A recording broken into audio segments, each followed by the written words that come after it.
The Sun is the center of our solar system and the origin of life, but also the giver of light, therefore our consciousness.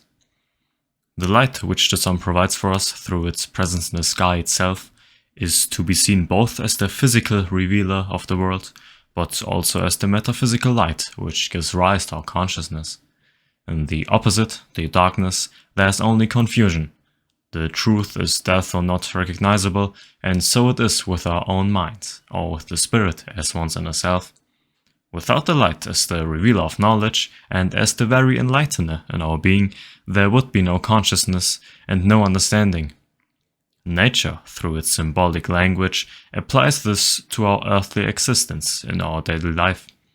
For example, it is only human, or in other words, only a normal procedure of most physical beings that when the sun is up, you are awake, and when night falls, your consciousness also falls and you sleep. It is predetermined by nature how a human individual shall take his rest. It is healthiest to get up with the sun and go to sleep with the coming darkness with the moon.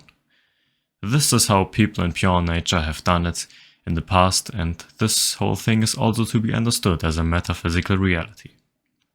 Do your work during the day at the height of your strength, and let God's eye look over it.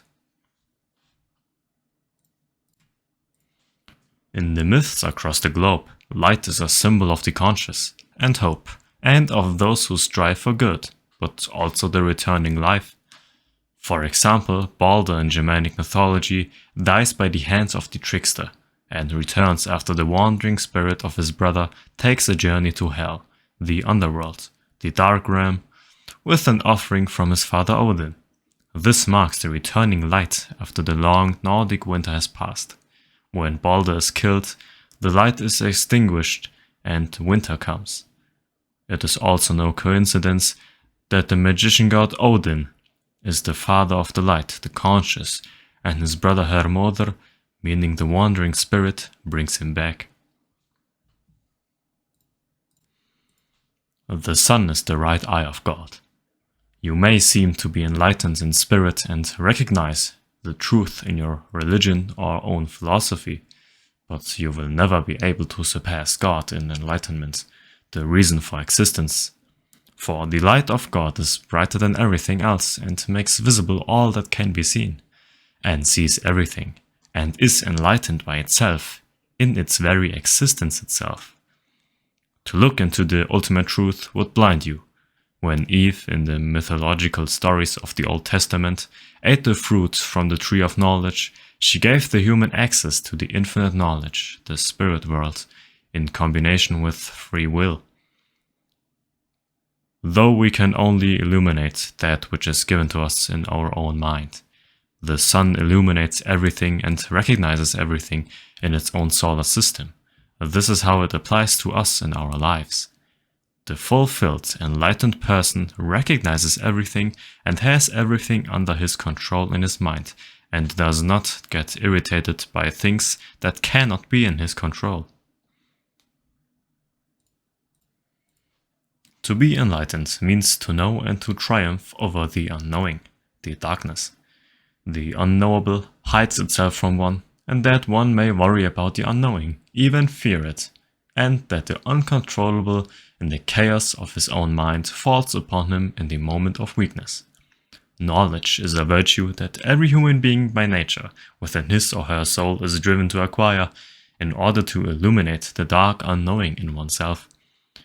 As soon as we face a fear and illuminated a dark place within our mind, this fear will disappear as if it had never been there.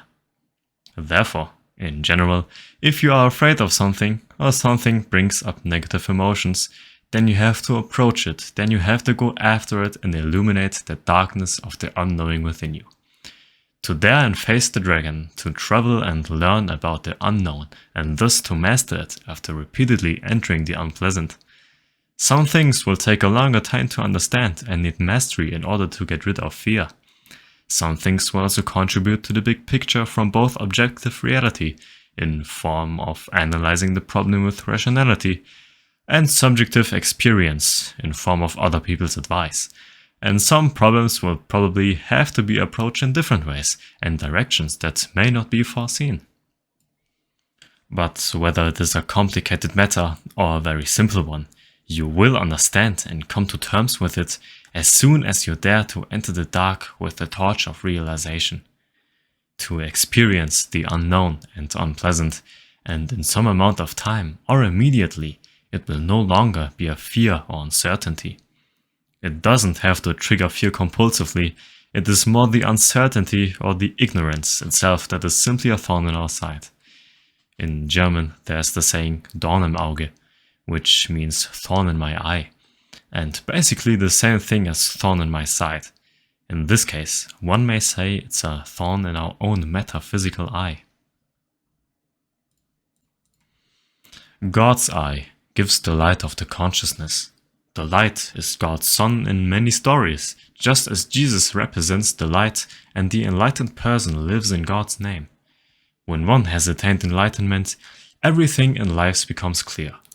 When you hear that a wise monk or even a prophet is enlightened, it does not necessarily mean that he has experienced everything in life.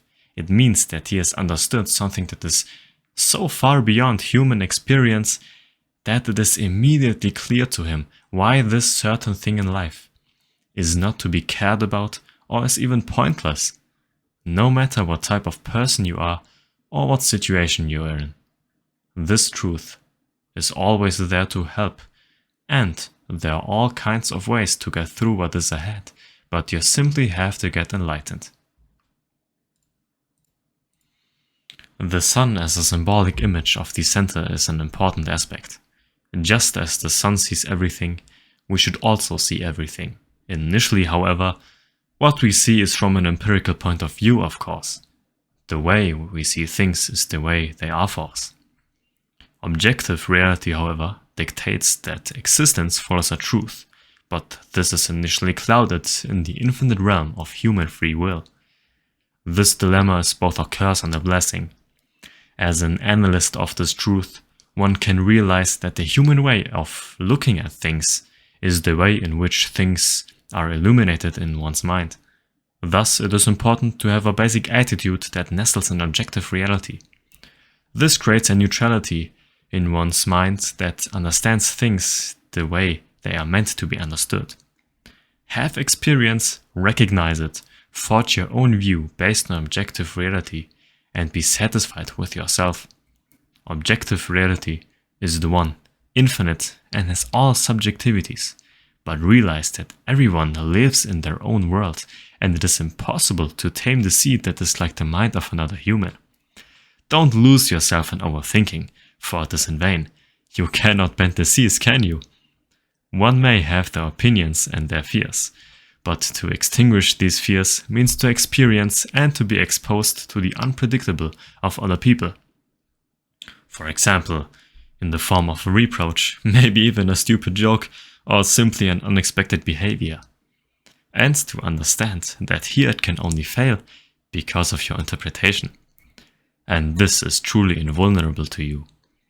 This helps you to create a strong mindset, shaped by experience, and create a basic attitude in which your wealth counts in your own life and not that of others. The words of others should at most serve you as your own inspiration or as helpful criticism. Anything else, and the worries, would be unnatural and a worry created by misinterpretation. When we understand that and apply honesty in our inner decisions and aim for the best effort to always better ourselves and realize the connection between the conscious and the unconscious, you can be optimized to the point of perfection by means of a truth that we only painfully face and deal with in our mind. We recognize the absolute joy in being free. Maybe not materially, but in everything above it, being free in our own minds from lying and deceiving ourselves, and thus being unmediated towards other people, whether consciously or not.